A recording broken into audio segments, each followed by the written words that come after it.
অনেকের মনেই ছোটবেলা থেকে স্বপ্ন থাকে যে তারা একদিন বিদেশে যাবে। উন্নত জীবন, ভালো চাকরি, সন্তানদের ভবিষ্যৎ সব মিলিয়ে যুক্তরাজ্যই স্বপ্নের ঠিকানা হয়ে ওঠে। সময়ের তালে সবকিছু বদলে যাচ্ছে। আইন কানুন ও নীতিতেও এসেছে আমূল পরিবর্তন ও সংশোধন। যুক্তরাজ্যে স্থায়ী হতে চাইলে 5 বছর নয়, বরং 10 বছর থাকতে হবে। ইংরেজি পরীক্ষা আরো কঠিন হবে। যদি কোনো ব্যক্তি ভুল করে তবে তাকে ফেরত পাঠানোর পদক্ষেপ নেবে।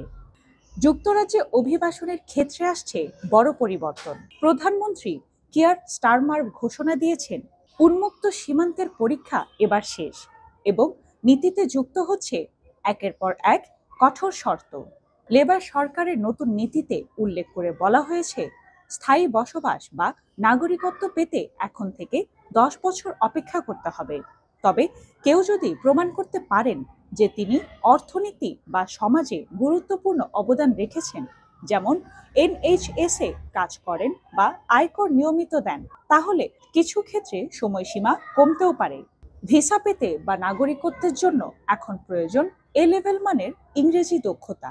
শুধু মূল ভিসা আবেদনকারীই নয়, তার পরিবারকেও পাশ করতে হবে অন্তত এআই স্তরের ইংরেজি পরীক্ষায়। এছাড়াও এ বছর থেকেই বিদেশ থেকে সরাসরি কেয়ার কর্মী আনা যাবে না। যুক্তরাজ্যে থাকা অভিবাসীদের মধ্য থেকেই কর্মী নিতে হবে।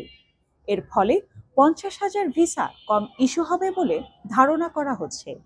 দেশের অপরাধ নিয়ন্ত্রণে রাখতেই লেবার সরকার নতুন নীতিতে উল্লেখ করেছেন, ছোটখাটো অপরাধ করলেও ভিসা বাতিল হয়ে দেশে ফেরত পাঠানো হতে পারে। এছাড়াও শিক্ষাগত যোগ্যতায় থাকতে হবে বাড়তি মানদণ্ড এবং চাকরিটাও হতে হবে গ্র্যাজুয়েট পর্যায়ের ও দক্ষতা নির্ভর। রাজনৈতিক প্রতিক্রিয়া, লেবার পার্টি বলছে এ পদক্ষেপ অভিবাসনের ভারসাম্য ফেরাতে নেওয়া হচ্ছে। অন্যদিকে কনজারভেটিভ পার্টি বলছে এটা কেবল রাজনৈতিক স্টান্ট। নতুন অভিবাসন নীতিগুলো অভিবাসী সমাজের জন্য বড় ধাক্কা হতে পারে, কিন্তু ব্রিটিশ রাজনীতিতে এর প্রভাব হবে আরো গভীর। যুক্তরাজ্যে স্থায়ী হওয়া কঠিন হচ্ছে ঠিকই, কিন্তু স্বপ্নের জন্য যদি লড়তে না পারি তাহলে স্বপ্নই বা কেমন।